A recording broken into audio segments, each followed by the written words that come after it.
مدینہ منورہ میں ایک یہودی تاجر تھا سلام بن جبیر، یہ شام سے مال خریدتا اور مدینہ منورہ لا کر بیچا کرتا۔ ابن جبیر نے شام سے یمن سے کچھ مال تجارت خریدا، کچھ زیادہ خرید لیا، تو اس نے سوچا کہ میں ایک غلام بھی خرید لیتا ہوں جو سامان کو اٹھوانے میں میری مدد کرے گا۔ 13-14 سال کا ایک غلام منڈی میں کھڑا تھا، کمزور سا، دبلا پتلا سا، اور جو دنیا والوں کی نظر میں چہرے کا حسن ہوتا ہے اس معیار پر بھی وہ پورا نہیں اترتا تھا، عام سی شکل و صورت والا غلام۔ سلام بن جبیر نے اسے خرید لیا، سستا بک رہا تھا، خرید لیا۔ مدینہ منورہ جب وہ آیا تو 2 دن میں ہی ابن جبیر کا سارا سودا بک گیا، لیکن غلام نہیں بکا۔ غلام کھڑا تھا، وہ کمزور بھی تھا، عام شکل و صورت کا بھی تھا، کوئی خریدتا ہی نہیں تھا۔ لوگ کہتے تھے کہ ہمارا مال ضائع ہو جائے گا، اگر ہم اس کو خریدیں گے تو اس کی ری سیل نہیں ہوگی، ہم اس کو بیچنا چاہیں گے تو مشکل پیش آئے گی، ویسے بھی یہ کمزور ہے، کون سا ہمارے کام کر سکے گا۔ تو ابن جبیر نے اس سے کہا کہ اگر تو نہ بکا تو میں گھر نہیں جا سکتا، تیری وجہ سے میں یہاں پر ٹھہرا ہوں، باقی سارا سودا تو بک گیا ہے، تو لہذا تو ہی باقی بچا ہے، تو تم باہر دھوپ میں کھڑا رہ، شاید کسی کو پسند آ جائے۔ اب صبح سے لے کر شام تک وہ غلام منڈی میں کھڑا رہتا، اس کو اجازت نہ تھی کہ وہ خیمے میں آ کر بھی بیٹھ جائے۔ آپ اندازہ کریں، عرب کی دھوپ اور غلام منڈی میں کھڑا ہے، 3 دن بیت گئے لیکن وہ غلام منڈی میں ہی کھڑا رہا، کسی کو پسند نہ آیا، کسی تاجر نے نہیں خریدا۔ مدینہ منورہ میں ایک تثبیتہ نامی عورت تھی، بڑی نیک دل اور رحم دل خاتون تھی یہ۔ اس کو پتا چلا کہ ابن جبیر نے 3 دن سے غلام کو دھوپ کے اندر کھڑا کیا ہوا ہے، اس نے جا کر سودا کیا، منہ مانگی قیمت دی اور غلام کو خرید کر لے آئی، اور اس نے کہا کہ مجھے ضرورت نہیں تھی مگر میں نے ایک انسان پر رحم کیا ہے، چلو اس کو دھوپ سے اٹھا کر لے آؤں۔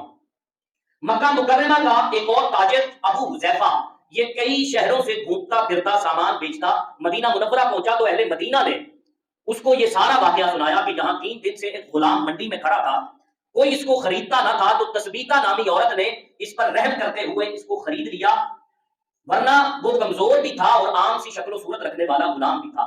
ابو حذیفہ اپنے لیے رشتہ بھی تلاش کر رہا تھا، اس نے جب تثبیتہ کی رحم دلی سنی تو اس کے دل میں خیال آیا کہ یہ رشتہ میرے لیے مناسب رہے گا۔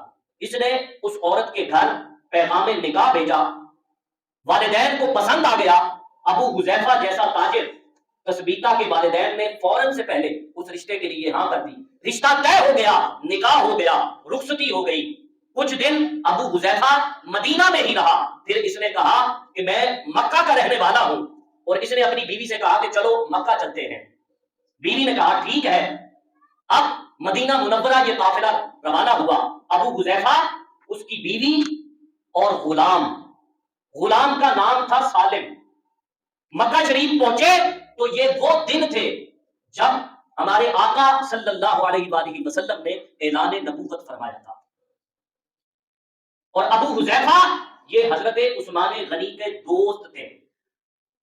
آپ جب مکہ آئے تو حضرت عثمان غنی سے ملاقات ہوئی، حضرت عثمان غنی اسلام قبول کر چکے تھے، آپ نے پہلی ملاقات میں ہی ابو حذیفہ کو دعوت اسلام دی اور کہا ابو حذیفہ، پیغمبر آخر الزمان صلی اللہ علیہ وآلہ وسلم تشریف لے آئے ہیں، لہذا اندھیرے میں نہ رہنا، بھٹکتے نہ رہنا، میں تمہارا دوست ہوں، تمہیں اچھا مشورہ دے رہا ہوں، جاؤ اور جا کر حضور کے ہاتھوں پر اسلام قبول کرو۔ ابو حذیفہ نے کہا کہ میں اکیلا یہ دولت کیوں لوں، میں اپنی بیوی کو بھی ساتھ لے کر چلوں گا، اور ایک غلام سالم بھی موجود ہے، اس کو بھی ساتھ لے کر چلوں گا۔ حضرت ابو حذیفہ حضور کے پاس آئے، اسلام قبول کیا، آپ نے خود بھی اسلام قبول کر لیا، آپ کی بیوی نے اور غلام سالم نے بھی اسلام قبول کر لیا۔ اسلام قبول کر کے جب گھر واپس آئے تو تثبیتہ نیک عورت تھی اور رحم دل عورت تھی۔ تثبیتہ نے سالم کو بلایا اور کہا کہ اللہ کے رسول فرما رہے تھے کہ غلاموں کے ساتھ اور ماتحتوں کے ساتھ اچھا سلوک کرنا، نرمی کا رویہ رکھنا، اور اللہ کے رسول نے یہ بھی فرمایا کہ جس نے غلام کو آزاد کیا اللہ اسے دوزخ سے آزاد کر دے گا۔ تو तस्बीता ने कहा कि मैं तुम्हें आजाद करती हूं। सालिम 13-14 साल उम्र थी, मक्का मुकर्रमा प्रदेश था, वो तो शाम से आया था। वो रोने लगा, हालांकि उस वक्त में आजादी बहुत बड़ी नेमत थी, लेकिन अजनबी थे, यहां पर किसी को जानते ना थे। कहा कि मैं कहां जाऊंगा? तो हजरत अबू हुजैफा ने कहा कि ठीक है, मेरी बीवी ने तुम्हें आजाद किया है, लेकिन अगर तुम यहां पर रहना चाहो तो मैं तुम्हें घर भी दूंगा रहने के लिए, और कपड़े भी दूंगा और खाना भी दिया करूंगा। अब सालिम आजादी मिल गई और साथ में रिहाइश भी मिल गई। अब हजरत सालिम फारिग होते थे, जो वक्त मिलता हुजूर की बारगाह में जाकर बैठा करते और कुरान मजीद की आयात जो हुजूर पर उतरती उनकी तालीम लिया करते। अल्लाह ने आवाज अच्छी दे रखी थी, लहजा अच्छा था, बड़े खूबसूरत लहजे में कुरान पढ़ा करते थे। हजरत सालिम कुरान पढ़ते और हुजूर उनका कुरान सुना करते। फिर एक दिन ऐसा आया कि हजरत सालिम कुरान पढ़ रहे थे, मेरे आका की आंखों से आंसू जारी हो गए और हुजूर खुश हुए, और हुजूर ने खुश होकर कहा, अल्लाह का शुक्र अदा किया और कहा कि या अल्लाह तेरा शुक्र है कि तूने सालिम जैसे कारी मेरी उम्मत में पैदा किया। तो हुजूर को खुश करने के लिए अगर कुरान पढ़ा जाए तो इस पर अल्लाह भी राजी हो जाता है और किसी किस्म का शिर्क भी वाक़ई नहीं होता। हजरत अबू मूसा अशरी अपने घर में कुरान पढ़ रहे थे, मेरे आका गली से गुजरे, हुजूर ने इनकी तिलावत सुनी, थोड़ी देर बाद तशरीफ ले गए। कुछ वक्त गुजरा तो अबू मूसा अशरी हुजूर अलैहिस्सलातु वस्सलाम की बारगाह में हाजिर हुए। हुजूर ने फरमाया, अबू मूसा अशरी तू कुरान पढ़ रहा था, मैं गली से गुजर रहा था, मैंने तेरी तिलावत सुनी, तू बड़ा सोहना कुरान पढ़ता है। अब सुनिए हजरत अबू मूसा अशरी ने जवाब क्या दिया और अर्ज किया, या रसूल अल्लाह, अगर मुझे इल्म होता कि आप बनफ्से नफीस वहां पर मौजूद हैं तो मैं और सजा सजा कर कुरान पढ़ता। तो सालिम कुरान पढ़ते हैं और मेरे आका का दिल खुश होता है। मक्के से हिजरत की इजाजत मिल गई। हुजूर अलैहिस्सलातु वस्सलाम ने सहाबा से कहा कि आप पहले हिजरत के लिए निकल पड़े। सहाबा किराम मक्का से मदीना रवाना हो गए। तमाम सहाबा मदीना के करीब कुबा में जमा हुए, मस्जिद कुबा में तमाम जलीलुल कद्र सहाबी मौजूद हैं। ये सालिम भी उसी काफिले में जलीलुल कद्र सहाबा के साथ वहां पर मौजूद थे। तो हजरत फारूक आजम ने फरमाया, आज सालिम नमाज पढ़ाएगा और हम सारे इसके पीछे नमाज पढ़ेंगे। फारूक आजम पीछे खड़े हैं, क्यों?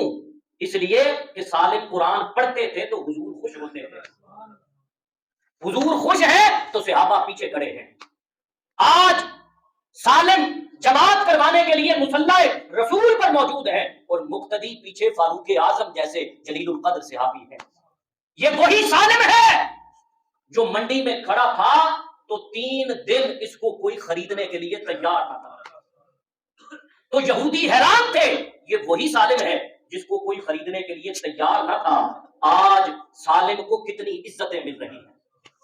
सालिम नमाज पढ़ा रहे हैं और फारूक आजम पीछे खड़े हैं। मैं पूछना यह चाहता हूं कि वो गुलाम जो बिकता बिकाता मक्के में पहुंचा, वो गुलाम जो 3 दिन तक बाजार में खड़ा रहा तो कोई खरीदने के लिए तैयार न था, आज इस गुलाम को इज्जतें कहां से मिली? बारगाहे मुस्तफा से और कुरान की निस्बत से। कुरान को अपनाने से कामयाबियां नसीब होती हैं और कुरान आप पर कामयाबियों के दरवाजे खोल देगा। जो कुरान को अपनाएगा उसके ऊपर कामयाबियों के दरवाजे खुल जाएंगे। कुरान को अपना लेने से अल्लाह इज्जतों और बरकतों के साथ बरकतों के दरवाजे खोल देता है। लिहाजा स्वीडन के अंदर जो कुरान मजीद की बेहुरमती की गई, हम आज यहां पर जुम्मतुल मुबारक के इज्तिमा में उसकी शदीद मुजम्मत करते हैं और हम शदीद मुजम्मत करने के साथ साथ ऐवाने इख्तिलार में बैठे बदमस्त हाथियों को ये बात भी बताना चाहते हैं कि अगर तुम अपनी कुर्सी के लिए मारे मारे फिर सकते हो तो कुरान की इज्जत पर लाखों तुम्हारी कुर्सियां कुर्बान हो जाएं। तुम कुरान मजीद की बेहुरमती करने वाले उस मुल्क के सफीर को बुलाकर शदीद एहतजाज पेश करो। आज हमारा ये मुतालबा है कि कुरान करीम की बेहुरमती करने वाले उस मुल्क के सफीर को बुलाकर एहतजाज किया जाए और अगर ये एहतजाज कारगर साबित नहीं होता तो उस सफीर को मुल्क बदर किया जाए, क्योंकि हम सब की इज्जतें अगर सलामत है तो कुरान करीम की इज्जत की वजह से सलामत है। اگر قرآن کریم کی بے حرمتی ہوتی رہی تو پھر ایک مسلمان کا جینا بھی فضول ہے، مرنا بھی فضول ہے۔